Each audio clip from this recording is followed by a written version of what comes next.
안녕하세요, 이정훈입니다. 선거가 이제 며칠 앞으로 다가왔네요. 사전투표가 굉장히 많아가지고 전체 유권자의 5분의 1이 넘는 거의 3분의 1 가까운 사람들이 투표를 했습니다. 어떤 결과가 나올지 궁금하네요. 투표율이 낮을 줄 알았는데 많이 올라가서 보수 세력은 상당히 힘을 받는 것 같은데 글쎄 기대한 대로 나올지 아니면 또 역시나 할지 그건 뭐 개표를 해보면 알겠죠. 제가 오늘 드리는 소재는 코로나와 세월호 사건을 중심으로 좌파는 어떻게 여론을 조작하는가를 주제로 좀 강한 의견성 제 판단을 좀 말씀드리겠습니다. 지난 4월 11일 날 안산 화랑유원지에서 세월호 행사가 있었습니다. 4월 16일 날이 세월호 사건인데요. 그 전에 한 거죠. 그래서 6주기 행사를 가졌습니다. 네. 그래서 원래는 야외 행사로 대규모 문화제로 하려다가 지금 코로나 때문에 사회적 거리두기 때문에 차량 행진으로 바꿨고요. 그래서 오후 1시부터 경적 소리를 울리면서 200대의 노란색 차량이 행진을 했습니다. 거기에 유가족도 한 50분이 타셨다고 보도가 나왔습니다. 이분들이 요구하는 것은 세월호 관련 법안을 반드시 처리하라. 세월호 관련 법안 무엇일까요? 두 번째, 진상 규명을 하라. 이런 것들을 요구하면서 서울에 있는 국회의사당과 서초동에 있는 검찰로 차를 몰고 갔답니다. 그리고 광화문 광장으로 들어와서 오후 4시 16분부터 4시 16분이니까 4월 16일이죠. 4월 16일을 기억하라며 5초간 경적을 울리는 시위를 했습니다. 물론 이 시위에 대해서 모든 시위를 맡고 있는 서울시 박원순 시장은 막지 않았죠. 네, 차량 시위라서 안 막았나요? 네, 그렇습니다. 자, 제가 드리는 질문이 이겁니다. 무슨 진실을 규명하라는 겁니까? 당신들의 머릿속에 있는 거가 사실일 때까지 인정하라는 거잖아요. 네 죄를 네가 알렸다고 계속 두드려서 이해하면은 그게 사실이라고 만들면 그건 고문 조작이죠. 뭐 그렇게 하자는 건가요? 박근혜 정부가 세월호를 격침시켰다는 게 그걸 시인하라는 것 같은데. 예? 자, 천안함 사건을 보게 되면은 천안함 사건을 또 아니라고 하는 세력들이 많죠. 북한 말고도 우리 사회에. 근데 그 사건을 보게 되면은 세월호 사건을 일으킨 주체 중에 하나 의심할 수 있는 세력은 분명히 북한입니다. 여러분 세월호 사건을 잘 보셨 분들은 아실 텐데 박근혜 정부가 세월호 사건에 대해서 북한은 무죄다라는 면죄부를 줬어요.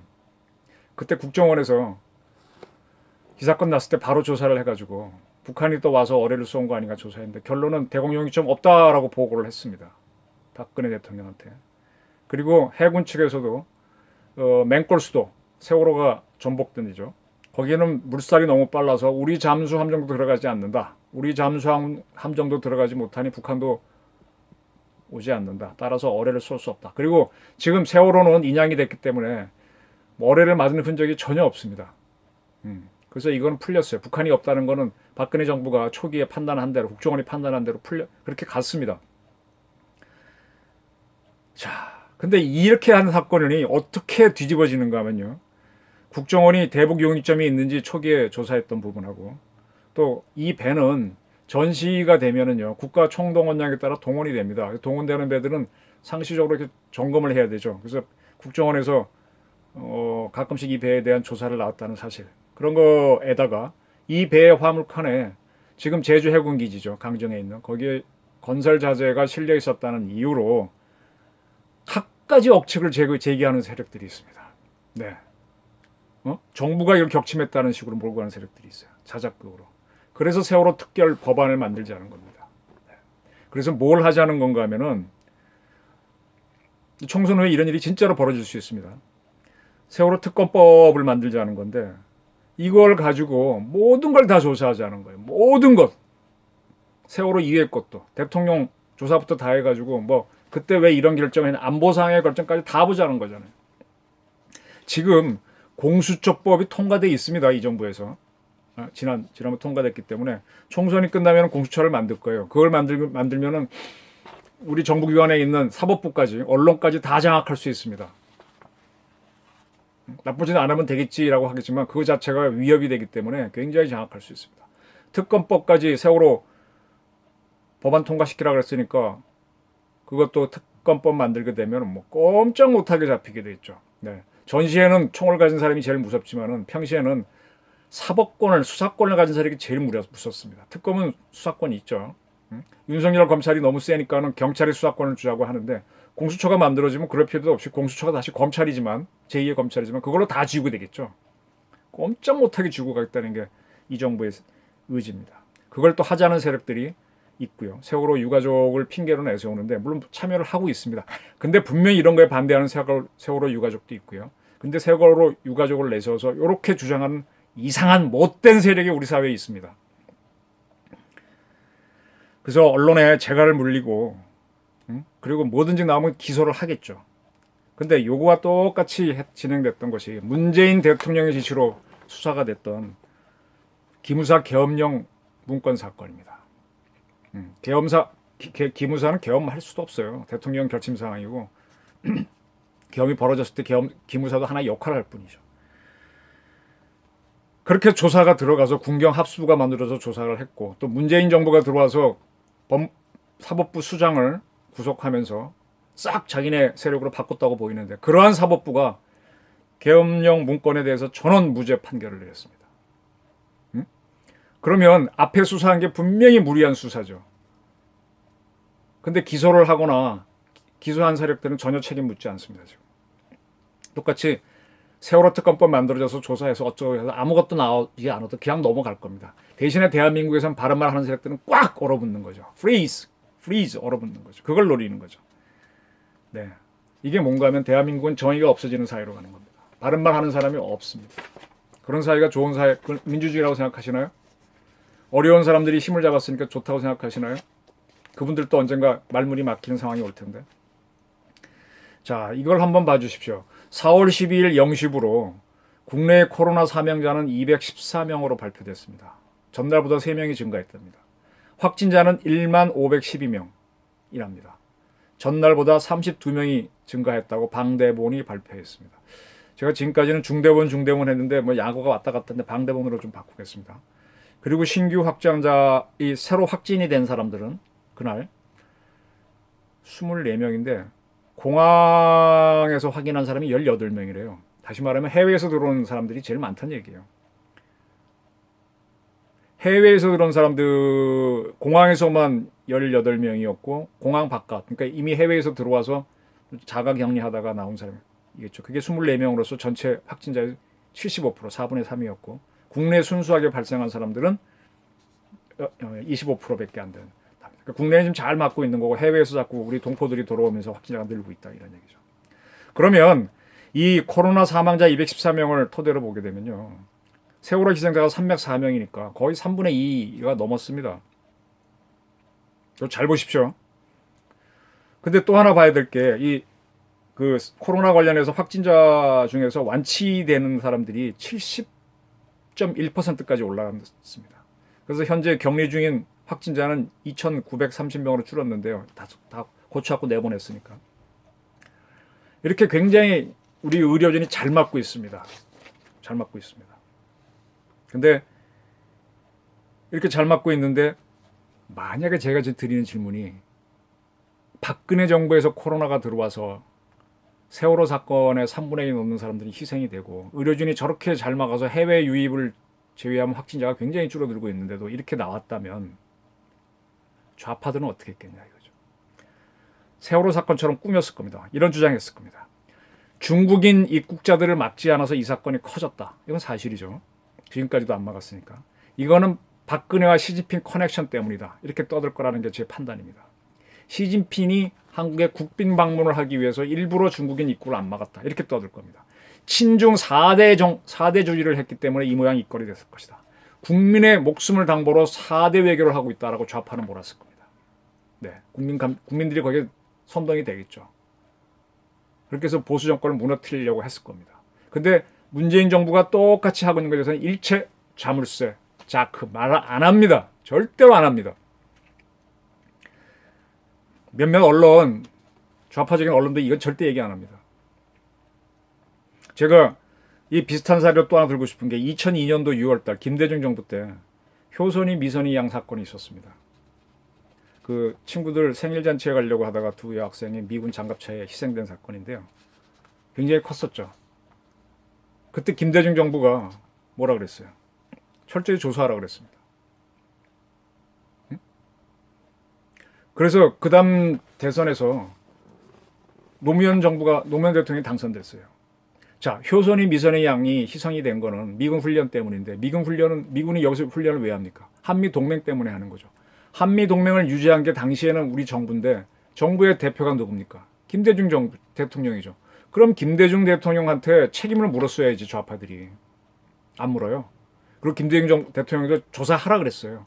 그러면서 보수가 코너에 몰리면서 그 다음 선거에서 그의 연말 선거에서 노무현 대통령이 당선됩니다. 네. 그때 사과를 했던 거는 미국 대통령 조지 W. 부시였죠. 여중생 희생된 거 참 안타깝죠. 세월호 희생된 학생들도 안타깝고요. 그런 국민 여론들을 묘하게 편승해서 좌파들이 이걸 가지고 자기 목적한 바대로 운동을 끌고 갑니다. 근데 지금 코로나권은요. 이 정부가 자기한테 필요하기 때문에 입을 다물고 있다는 겁니다. 오히려 보호해주고 있다는 겁니다. 답답합니다.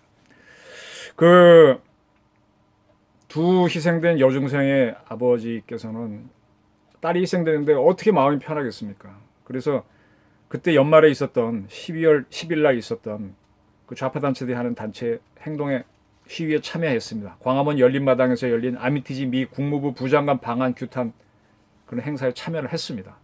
그러나 그리고 그 다음 일주기 때도 참여를 했는데 그 다음부터는 일체 참여를 안 했어요. 참여 안 했습니다. 그러다가 어떤 일이 있었냐면 2012년에 한 10년 지났죠. 한 언론 매체하고 인터뷰를 합니다. 희생자 중에 한 아버지께서. 그러면서 그분 말씀은 좌파랑 희생된 건 내가 가슴 아프고 억울하고 그렇지만은 그건 아니다는 거죠. 그래서 한 신문이 그 다음에 이분의 멘트를 타서 사설을 썼습니다. 그때 제목이 이제 가족끼리 추모 좀 할 수 있게 해달라.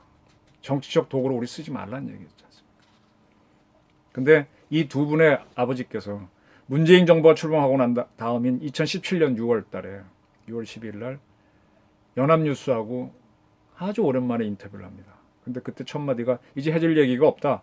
조용한 시골 마을이던 이곳이 그땐 전쟁터가 따로 없었다 하고 뭐 회고를 했다 그러는데 회고 내용이 거의 없어요. 무슨 얘기인가 하면 이 기사의 내용은 일조구의 행사에 참여하고 일제 참여하지도 않던 분들이 문재인 정부가 출범하고 나서 이 단체들이 설득을 해서 15주기 행사에는 참석을 한다. 15주기 때 추모제를 준비하는 사람들이 시민 모금으로 만든 산 부지에다가 뭐 사건 현장 그다음 공원을 만드는데 진상규명 활동을 한다고 하면서 15주기 행사를 하는데 참여하겠다 뭐 그런 내용이었습니다. 문재인 정부 출범하자마자 나온 뉴스죠. 그러면서 이제 두 분 중에 한 분이 소파가 우리한테 상당히 불리한데 그걸 좀 불평등한 걸 바꿨으면 좋겠다 뭐 이 정도 얘기하셨습니다. 그러니까 다시 말하면은 그 오랜 세월 효선 미선이 떠든 거는 그 희생된 두 아버지 가족하고는 다른 단체들이 떠들었다는 얘기죠. 세월호 사건도요. 희생된 분들 뭐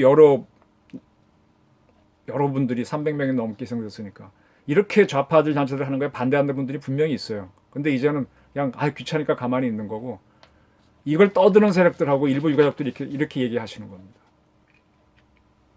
그리고 그게 모든 사람을 대표하는 걸로 위장이 돼 있는 거죠. 여기에 대한민국이 저분들이 희생자 전체를 대표하는구나 해서 끌려가는 겁니다. 어쨌든 희생된 건 가슴 아프고 저라도 가슴이 굉장히 아픕니다. 그걸 이용해서 끌려가는 겁니다. 자, 세월호의 진짜 문제점은요. 희생 부분을 제외하면은 위기 대응의 문제점입니다. 제가 지금 코로나 사건에 대해서 문재인 정부의 대응은 빵점이라고 그랬는데 이 사건 터졌을 때 현장 지휘관에서 빨리 대처를 하느냐, 온신 커맨더가 하느냐, 국가가 하느냐 이 문제예요. 그때 해경 능력이 딸렸습니다. 그럼 국가가 해야죠. 국가안보실이 해야 되는데 그때 김장수 안보실장이 제대로 했느냐, 그분을 지휘하는 대통령이 제대로 했느냐 문제입니다. 그때 뭐 자전거 타고 올라가서 전화가 안 돼가지고 뭐 김장수 실장이 보고했다 그랬는데 그 박 대통령이 늦게 나왔다고 하면서 계속 책임이 글로 모르고 가면서 사건 본질하고 바뀌어버렸잖아요. 대응 잘 못했어요. 박근혜 정부. 근데 그것이 어떻게 뭘 진상규명을 박근혜 정부가 좀 잘 못했다고 해서 이게 그 사람들이 이 사건을 만든 건가요? 코로나 사건으로 본다면요. 코로나 유입되도록 해외 요인이 지금도 제일 많지 않습니까? 중국인 입국을 막 들어오게 해가지고 그 사람들이 간병인을 곳곳에서 했는데 중국 국적자들이 신천지도 그렇게 해서 당했을 수도 있고 그 청도의 병원도 그래서 당할 수도 있는데 이 커지고 난다면 우리 지금 의료진이 간신히 막아주고 있는 거지 않습니까? 아마 좌파들이 현재 정부가 보수 정부였으면요. 중국인 입국을 막지 않아 사망자 200몇 명이 발생했다. 10,000명의 확진자가 나왔다고 촛불 시위 벌였을 겁니다. 촛불 시위는요. 원래 보수 세력이 하는 거예요. 동독의 라이프치히에 있는 성 니콜라스 교회일 겁니다. 거기에서 동독의 공산주의 호네커 정권을 타도하기 위해서 촛불 시위를 했던 것이 촛불 시위의 시작입니다. 근데 이게 어떻게 좌파들이 민주 세력을 격파하는 도구로 써버렸어요. 살짝 위장을 해버렸습니다. 여기에 국민들이 속아 넘어가고 있어요. 틀림없이 시진핑 박근혜 커넥션을 지금이 만약 박근혜 정부였으면 커넥션 만들어갖고 떠들었을 겁니다. 친중 4대 정권은 떠들었을 겁니다. 근데 코로나 사건은 조용합니다. 문재인 정부는 공격 안 해요. 문재인 정부는 계속 지금도 문 열어놓고 있습니다. 시진핑 방안을 해달라는 거죠.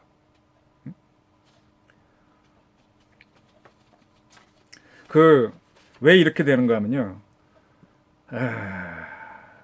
왜 문재인 정부에 이렇게 해주고 있는가 하면은 중국이 지금 한국 사회에 여러 가지 친북 단체들이 있습니다. 그 단체들이 북한하고 인터넷으로 많이 이메일로 주고받아요. 그리고 실무적인 협상을 하려면 중국 가서 만납니다.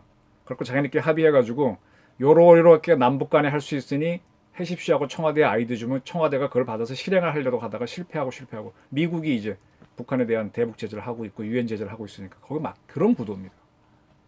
그래서 중국인 입국을 막으면 우리도 못 가니까 이게 끊어지는 거죠. 저 그런 사람 몇 개 압니다. 이 정부는 더 많이 알고 있는데 가만히 있어요. 그래서 국정원이 무력화되는 겁니다. 국정원들이 북한하고 만나서 어떻게 정보기관은 완전히 죽어버리고 사설단체들이 왔다 갔다 하면서 지들이 지금 그거 갖고 해봐라 그러는 거거든요. 그럼 뭔가 하면 문재인 정부는 좌파의 아바타가 되고 있는 거예요. 그래서 이 좌파는 문재인 정부의 실정을 덮어주고 있고 봐주고 있는 겁니다. 보수 정권이었으면 엄청나게 공격했을 거란 얘기입니다. 그래서 덕분에 대한민국 국정원 등은 다 무력화되고 있습니다. 자, 이런 겁니다. 그래서 우리 사회는 여러분이 가끔 이렇게 시위 현장에 가보시면요. 젊은 청년들 시위하고 있는데 저런 청년들이 일을 해야 되는데 왜 시위 현장에 저렇게 하고 있지? 평일날? 그것만 하고 또 먹고 살 수 있기 때문입니다. 우리 사회에서 그런 사설 단체에 가는 정부 보조금이 굉장히 많습니다. 굉장히 많습니다. 그리고 기업체에서 만든 재단에서 가는 돈도 많고요. 또 각가지 단체에서 회비를 받은 데서 넘어오는 돈도 적지 않습니다. 그래서 그 사람들이 운동을 하면서 세를 모으니까 참이 거짓으로 바뀌고 이러고 가고 있는 겁니다. 그래서 정의를 사랑하는 국민들이 있는데 이분들이 말을 못하고요. 그래서 그러다 보니까 작은 불이 효선이 미선이 희생됐다라든지 세월호에서 희생된 학생들이 있다. 그런 거에는 흥분할 수 있지만 더 큰 거에 대해서는 지금 말을 못하는 세상이 됐습니다. 결론적으로 말하면 문재인 정부는 지금 주사파의 숙주가 돼 있는 거거든요. 아바타가 돼 있는 거거든요. 참으로 불쌍해요. 근데 이게 점점 커지고 있습니다. 지금 우리가 싸워야 될 거는 주사파 세력인데 문재인 정부가 앞에 있으니 싸우지도 못하고 이렇게 됐고요. 그 뒤에서 얘네들과 짝짝하는 북한하고 싸워야 되는데 북한은 핵을 갖고 있으니까 이거 완전히 어떻게 손도 못 대는 상황이 돼버렸어요.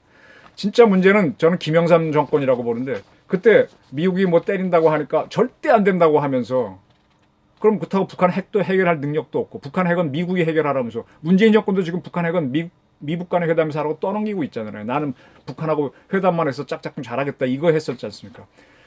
미국 합의만 잘하면 모든 북한 지원을 하겠다고 했던 게 문재인 정부 대통령이 트럼프랑 전화하면서 그 얘기 했었잖아요. 근데 문제는 대한민국의 보수라고 하는 정치를 하겠다는 세력들이 이거 하나 부수지 못하고 있습니다. 네. 그런 사람들이 이번 선거에 많이 나왔습니다. 그러다 보니까 우리 국민들은 자꾸 밀려가지고 이것이 바로 인민민주주의라는 겁니다. 이게 목소리 큰 사람들이 많은 것 같아갖고 목소리 크니까 다수가 원하는 쪽으로 오인해서 가는데 이게 중우 정치를 만듭니다. 합리적인 투자를 못하고요. 그래서 자꾸 하다 보면 자꾸 이 사람들이 뭐 나눠주자 그래요. 뭐 나눠주면 국민들이 일단 좋죠. 예. 그럼 어떻게 돼요? 내일을 위한 투자가 날아가니까 성장 동력을 잃는 거죠. 남의 망하는 건 그 다음 문제고 그건 내 건 문제야. 그럼 또 부자 또 털면 되는 거고. 그럼 부자마저도 잃어버리면 나중에 없죠. 그럼 뭐 가난해지면 그러면 프롤레타리아 독재가 들어오는 겁니다. 왜 프롤레타리아 독재가 들어오는 겁니다. 왜 프롤레타리아는 독재입니까? 공산주의자 제 모든 건 프롤레타리아 모든 공산국가는 당이 하나밖에 없어요. 그 꽉 재갈을 물리고 그런 인민민주주의 거쳐서 공산주의로 가는 겁니다. 이렇게 우리가 정신 못 차리고 중구정치 왔다 갔다 헤매고 있을 때요. 정의를 말을 못하고 있을 때 고종 시절에 나라를 잃었습니다. 고종 순종은 뭐 더 바보니까. 청나라에 휘둘리고 일본에 휘둘리고 러시아에 휘둘리고 뭐가 뭔지 모르고 가다가 줏대 없이 북한은 줏대라도 있다고 주체사장 내세웠는데 우리는 이것도 없이 가다가 무너지는 겁니다. 이 코로나하고 세월호를 잘 보십시오. 코로나는 왜 이렇게 정부가 지금 허용하고 있는 부분이 많은데 책임을 묻지 않고 세월호는 왜 그렇게 특검 이거 또 떠들 겁니다. 총선 끝나면 공수처 만들기 시작하면 대한민국이 이렇게 무너져도 됩니까? 한번 국민 여러분 잘 생각해 보십시오. 나눠주는 거 좋다고 받다가요. 진짜 황금알을 낳는 거위가 있는지 모르지만 거위 죽이고 나면 황금알도 없어집니다. 그때 땅을 치고 후회하실 겁니까? 아니면 또 북한처럼 이렇게 살 겁니까? 지금 타도는요 무조건 김정은입니다. 그리고 그 주사파 그 자식들을 잡아야 됩니다. 근데 거기 휘둘리고 있는 아바타 세력 거기에 속고 있는 국민들 정말 안타깝습니다. 한번 생각해 보시기 바랍니다. 감사합니다.